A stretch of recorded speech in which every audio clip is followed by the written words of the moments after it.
తను గుర్తు చేసుకుంటూ ఎక్కువగా ఏడుస్తుండేవాడు, చాలా డిప్రెషన్గా ఉండేటోడు, చాలా లోన్లీగా ఉండేటోడు అని కూడా వారు చెప్తున్నారు. స్నేహితులు పదే పదే అతని వద్దకు వెళ్ళి మాట్లాడడానికి ప్రయత్నించేవారు. అలాగే తనతో పనిచేసినటువంటి ఎవరైతే ఉన్నారో 390 సీరియల్ కానీ ఇతర సీరియల్ సినిమాలతో పనిచేసిన నటీనటులు ఉన్నారో వాళ్ళందరూ కూడా నిరంతరం టచ్లోకి వెళ్ళారు. టచ్లోకి వెళ్ళినప్పుడు అతనితో మాట్లాడడానికి ప్రయత్నించారు. కానీ ఆయన కేవలం కొద్ది మందితో మాత్రమే మాట్లాడడం జరిగింది. కానీ రోజు ఇన్స్టాగ్రామ్లో తనతో పవిత్రతో ఉన్నటువంటి అనుబంధం గురించి, వాళ్ళిద్దరూ గడిపినటువంటి క్షణాల గురించి తను నిత్యము ఫేస్బుక్లోను ఇన్స్టాగ్రామ్లోను వీడియోల రూపంలో పోస్ట్ రూపంలోనూ పెడుతూనే ఉన్నారు. ముఖ్యంగా ఆ పవిత్రకు సంబంధించిన విషయంలో తను లాస్ట్లో తనతో దిగినటువంటి ఆ ఫోటోని షేర్ చేస్తూ కన్నీరు మిన్నీరు వస్తూ దాంట్లో ఫోటో రాశాడు.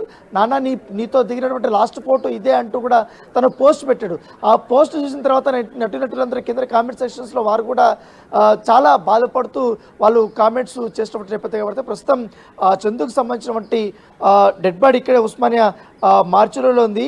మరోపక్క చందుకు సంబంధించినటువంటి ఎవరైతే భార్య ఉందో శిల్ప, తను కూడా మాట్లాడింది, శ్రావణి కూడా మాట్లాడింది, వాళ్ళ చెల్లెలు. తర్వాత చందుకు సంబంధించినటువంటి రిలేషన్ ఎలా స్టార్ట్ అయిందని కూడా తను పంచుకున్నటువంటి నేపథ్యం కాబట్టి చందుతో దాదాపు 4 ఏళ్ల క్రితం నుంచి దూరంగా ఉన్నామనేసి కూడా ఆమె చెప్పింది.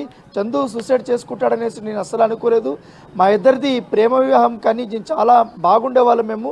ఎప్పుడైతే పవిత్ర ఎంటర్ అయిందో అప్పటి నుంచి కూడా మా మధ్య గ్యాప్ స్టార్ట్ అయిందంటూ కూడా ఆమె తను రోధిస్తూ మాట్లాడింది. దాంతోపాటు మేము దూరంగా ఉన్నప్పటికీ పిల్లలతో అతను ఎప్పుడు కూడా టచ్లో ఉండేవాడు అంటూ కూడా చెప్తున్నాడు. దాంతో చందు మారుతాడనేసి కూడా మేము భావించాం, కానీ అలా జరగలేదు. స్కూల్ డేస్ వయసు నుంచినే మేము ప్రేమించుకున్నాం. నా వెంబడ దాదాపు 3 సంవత్సరాల పాటు పట్టాడు. నేను ఒప్పుకున్న తర్వాత 12 ఏళ్ళు ఇద్దరు ప్రేమించుకున్నామంటూ కూడా ఆమె గతం గురించి నెమరు వేసుకుంది. పెద్దలు ఒప్పించుకునే వివాహం చేసుకున్నాం. 2015లో మా వివాహం అయింది. నిన్న ఉదయం కాల్ చేసి కూడా మాట్లాడాను, ఇంటికి వచ్చేయాలని కూడా కోరాను. కానీ అంతలోనే తను ఇలా సూసైడ్ చేసుకుంటాడనేసి కూడా మేము భావించలేదంటూ కూడా తను కన్నీరు మిన్నీరుగా ఏడుస్తూ తను చెప్పినటువంటి నేపథ్యం అయితే కనపడుతుంది. మరోపక్క పవిత్ర జయరాంకు సంబంధించినట్టు తను చనిపోయిన తర్వాత ఆ రోజు ఏదైతే బెంగళూరు నుంచి మహబూబ్ నగర్కి వారు వస్తున్నప్పుడు యాక్సిడెంట్ అయినప్పుడు చందుకు బాగా గాయాలై, ముఖ్యంగా చేయికి హ్యాండ్కి ఫ్రాక్చర్ అయింది. తర్వాత కొన్ని ప్లేసుల్లో ఫ్రాక్చర్ అయింది. తను స్పృహ తప్పి పడిపోయాడనేసి కూడా ఏదైతే ఆయన బయటకు వచ్చిన తర్వాత చెప్పిన సందర్భం, ఆ చందు పడిపోయిన తర్వాత స్పృహ తప్పి పడిన తర్వాత ఆ చందుని చూసిన తర్వాతనే తనకి హార్ట్ అటాక్ వచ్చి చనిపోయిందంటూ కూడా ఏకంగా చందుని అప్పుడు వీడియో కూడా రిలీజ్ చేసినట్టు చెప్పి. ఇంకోటి పవిత్ర జయరాంకు సంబంధించి అలాగే చంద్రకాంత్ సంబంధించిన రిలేషన్షిప్ గురించి వాళ్ళు త్వరలోనే అందరికీ చెప్పుదామనుకున్నాం, అందరము ఒకటి అవుదాం అనుకున్నాం, అందరికీ చెప్పే మేము పెళ్లి చేసుకుందాం అనుకున్నాము. కానీ ఇంతలోనే ఇలా జరిగిందంటూ కూడా స్వయంగా చందునే చెప్పినటువంటి నేపథ్యం పడుతుంది. సో ఆ రోజు ఇన్సిడెంట్ నుంచి ఇప్పటి వరకు కూడా తాను చాలా డిప్రెషన్లోనే ఉన్నారు.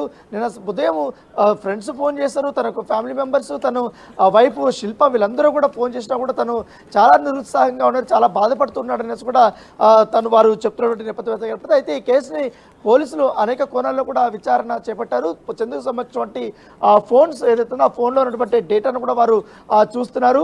కేవలం ఆత్మహత్యకి ఈ డిప్రెషనే కారణమా లేకపోతే ఇతర వ్యవహారాలు ఏమన్నా ఉన్నాయన్న దానిపై కూడా వారు ఆరా తీస్తున్నారు. దాంతోపాటు శిల్పకి చంద్రకాంతికి ఎక్కడ గ్యాప్ పెరిగింది, కేవలం ఈ వివాహేతర సంబంధమే కారణమా లేకపోతే మరేకేమైనా అంశాలు ఉన్నాయన్న దానిపై కూడా పోలీసులు ఆరా తీస్తున్నట్టుగా మనకు సమాచారం ఉంటుంది. ఎందుకంటే ఇప్పటికీ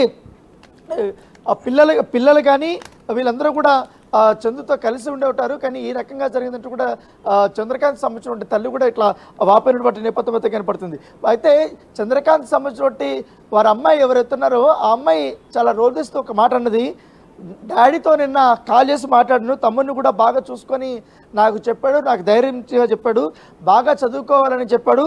6 రోజులు అయ్యింది డాడీని చూసి ఇప్పుడు అనేది తను చెప్తున్న నేపథ్యంగా ఏర్పడుతుంది. నిన్న కాల్ చేసినప్పుడు కూడా డాడీ నేను చూడాలి అని నేను మా డాడీతో అన్నానని కూడా తన కూతురు చెప్తున్న నేపథ్యం ఏర్పడుతుంది. సో ఫ్యామిలీతో కూడా తను చాలా కాంటాక్ట్లోనే ఉన్నారు, పిల్లలతో కూడా ఇప్పటికెప్పుడు కాంటాక్ట్లోనే ఉన్నారు. దాంతోపాటు ఈ సినిమా అవకాశాలు అలాగే సీరియల్ అవకాశాలు ఎక్కువగా ఉండడంతో ఇటు బెంగళూరు ఇటు హైదరాబాదు రెండు కూడా అటు ఇటు తిరుగుతూనే ఉన్నాడు. ఎందుకంటే పవిత్ర జయరాం కర్ణాటకలో మంచి పాపులర్ సీరియల్ యాక్ట్రెస్, అక్కడ కూడా చంద్రకాంత్కి మంచి అవకాశాలు వస్తున్నాయి. దాంతోపాటు ఇక్కడ కూడా ఫేమస్ కాబట్టి ఆ రకంగా ఉండేది. కానీ ఇప్పుడు ఈ రకంగా తను చనిపోయిన వారానికి తను ఈ రకంగా సూసైడ్ చేసుకోవడం బాధాకరం అంటూ కూడా సినిమా ఇండస్ట్రీ వర్గాలు చెప్తున్నటువంటి నేపథ్యం పడుతుంది.